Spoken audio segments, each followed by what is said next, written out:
وہ گرمیوں کی دوپہر تھی۔ دفتر سے میں نے چھٹی لی ہوئی تھی کیونکہ گھر کے کچھ ضروری کام نپٹانے تھے۔ میں بچوں کو کمپیوٹر پر کچھ پروگرام چلانا سکھا رہا تھا کہ باہر بیل بجی۔ کافی دیر کے بعد دوسری بیل ہوئی تو میں نے جا کر دروازہ کھولا۔ سامنے میری ہی ہم عمر کے ایک صاحب کھڑے تھے۔ السلام علیکم۔ انہوں نے نہایت مہذب انداز میں سلام کیا۔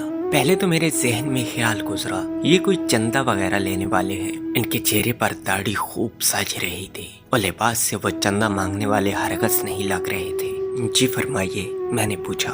آپ طاہر صاحب ہیں؟ جی، میں نے متصراً جواب دیا۔ وہ مجھے رفیق صاحب نے بھیجا ہے، غالباً آپ کو کرایہ دار کی ضرورت ہے۔ ہاں، مجھے اچانک یاد آیا کہ میں نے دفتر کے ایک ساتھی کو بتایا تھا کہ میں نے اپنے گھر کا اوپر والا پورشن کرائے پر دینا ہے۔ اگر کوئی نیک اور چھوٹی سی فیملی اس کی نظر میں ہو تو بتائے، کیونکہ دفتر کی تنخواہ سے خرچے پورے نہیں ہوتے۔ مجھے افسوس ہوا کہ میں نے اتنی دھوپ میں کافی دیر اسے باہر کھڑا رکھا۔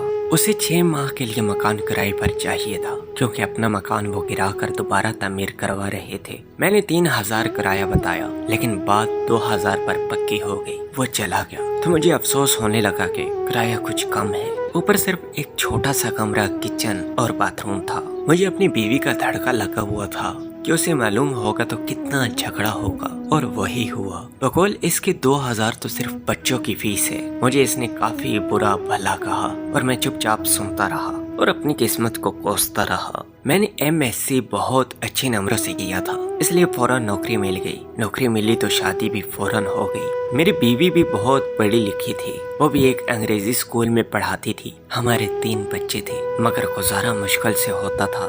اگلے ہی دن وہ صاحب اور ان کی بیوی بچے ہمارے گھر شفٹ ہو گئے۔ ان کی بیوی نے مکمل شرعی پردہ کیا ہوا تھا۔ دونوں بڑے بچے بہت ہی مہذب اور خوبصورت تھے۔ چھوٹا گود میں تھا۔ کچھ دنوں بعد ایک دن دفتر سے آیا تو میری بیوی نے بتایا کہ میں نے بچوں کو کرایہ دار خاتون سے قرآن مجید پڑھنے کے لیے بھیج دیا ہے۔ اچھا پڑھاتی ہے، ان کے اپنے بچے اتنی خوبصورت تلاوت کرتے ہیں۔ مزید کچھ دن بعد جب میں نے ان کے ایک بیٹے سے تلاوت سنی تو پہلی مرتبہ میرے دل میں خواہش ابھری کہ کاش ہمارے بچے بھی اتنا اچھا قرآن مجید پڑھیں۔ ایک دن میں باہر جانے لگا تو اپنی بیوی سے پوچھ ہی لیا کہ وہ پارلر جائے گی تو لیتے چلوں، کیونکہ پہلے تو 2 مہینے میں 3-4 مرتبہ پارلر جاتی تھی اور اس مہینے میں ایک بار بھی نہیں گئی تھی۔ اس نے جواب دیا کہ پارلر فضول خرچی ہے، جتنی خوبصورتی چہرے پر 5 بار وضو کر دیں نماز اور تلاوت سے آتی ہے، کسی چیز سے نہیں آتی۔ اگر زیادہ ضرورت ہو تو گھریلو استعمال کی چیزوں سے ہی چہرے پر نکھار رہتا ہے۔ ایک روز میں کیبل پر ڈرامہ دیکھ رہا تھا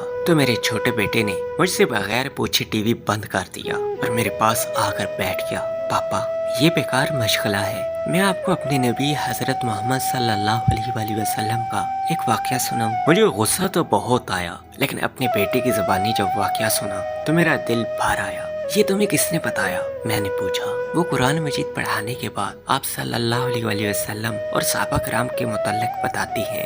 اپنے گھر کی اور بیوی بچوں کی تیزی سے بدلتی حالت دیکھ کر میں حیران ہو رہا تھا کہ ایک روز بیوی نے کہا کہ کیبل کٹوا دے، کوئی نہیں دیکھتا اور ویسے بھی فضول خرچی ہے اور اوپر سے گناہ ہے۔ چند روز بعد بیوی نے شاپنگ پر جانے کو کہا تو میں بخوشی تیار ہو گیا۔ اس نے کافی دنوں بعد شاپنگ کا کہا تھا، ورنہ پہلے تو آئے دن بازار جانا رہتا تھا۔ کیا خریدنا ہے؟ میں نے پوچھا۔ برقع۔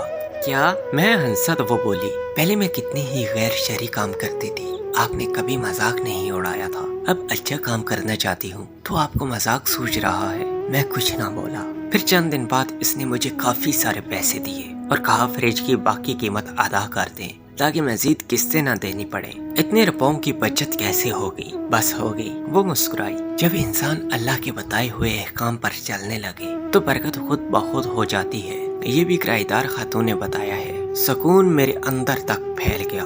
میری بیوی اب نہ مجھ سے کبھی لڑی نہ شکایت کی۔ بچوں کو وہ گھر میں پڑھا دیتی تھی، خود بچوں کے ساتھ قرآن مجید تجویز سے پڑھنا سیکھ رہی تھی۔ وہ خود نماز پڑھنے لگی تھی اور بچوں کو سختی سے نماز پڑھنے بھیجتی۔ مجھے احساس ہونے لگا کہ نجات کا راستہ یہی تو ہے۔ پیسہ اور آرائش سکون نہیں دیتا، اطمینان تو بس اللہ کی یاد میں ہے۔ مجھے اس دن 2000 کرایہ تھوڑا لگ رہا تھا، آج سوچتا ہوں تو لگتا ہے کہ وہ تو اتنا زیادہ تھا کہ آج میرا گھر سکون سے بھر گیا ہے، سکون سے بھر گیا ہے۔ Hey there. Subscribe to my channel and also press this bell icon.